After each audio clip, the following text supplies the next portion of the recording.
Now the show's over, and now we're taking it apart piece by piece. It actually, now that you think of it, it's kind of like, it does remind me of the last song that plays, the When You Go, where it's like tearing off pieces of myself. It almost feels like we're taking pieces of ourselves and our characters off in little chunks, one by one, and now everything is empty and ready to be filled up with whatever comes in next. It's just another stage. It's no longer the apartment.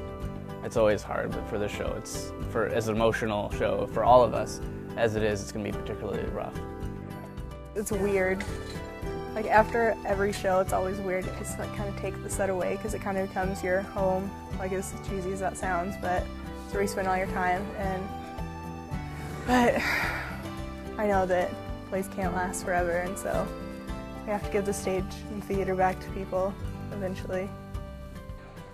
It's a whirlwind. It's just, you know, you just kind of try to stay busy and don't really think about it. Like looking at it now, it's like, where did everything go? It's hard, especially since this has been, you know, in the making for so long. Like normally it's not as big a deal, but there's just so many things attached with this show that makes it more difficult.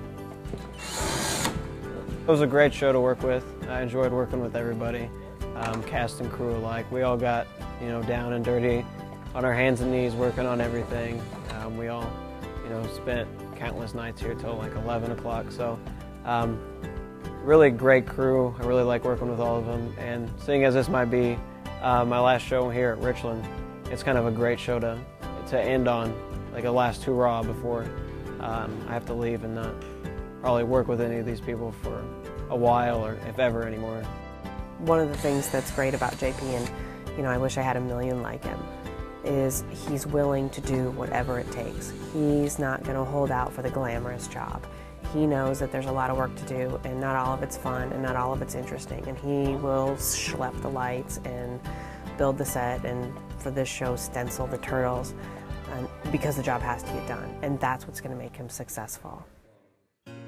This particular group, and not just the three actors, but the tech and the behind-the-scenes people, are kind of my first group of students that I've had from the time that they were new, since this is just my third year here, until now, and they're getting ready to graduate.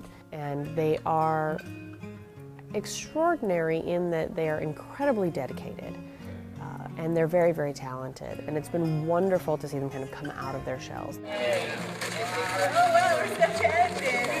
I think, you know, it's always true that your first group of kids are kind of really special. That's how I feel about these guys. I've done very well under Michelle in every show that I've worked with her on. She has a way of really trying to lead, because this is student theater, and so what she's doing is she's trying to teach us and equip us with what tools that she can, so that we end up really kind of discovering our own method of working.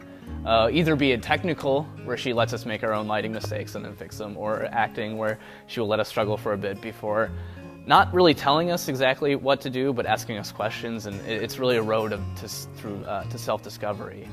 I really like to work with Michelle. She's definitely the kind of director that I hope to be, like when I go for that.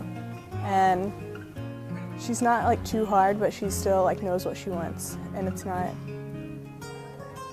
like, I guess, intimidating or anything like that. And it helps to know her like in person and not just as a teacher or director. Michelle is amazing.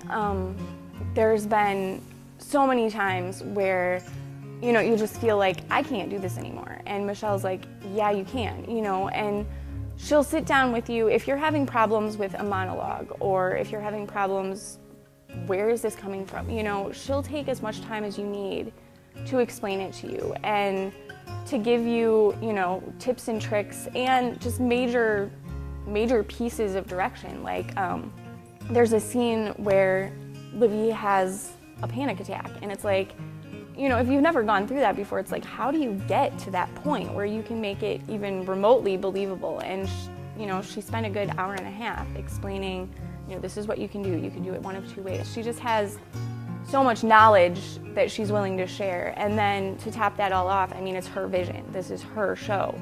So, you know, she's telling us exactly how she felt when she wrote it, which is it's a really cool experience. And, you know, if we have questions, a lot of times she's like, you know, I just wrote it. She's like, I didn't really think about that. What do you think? So she doesn't just take over.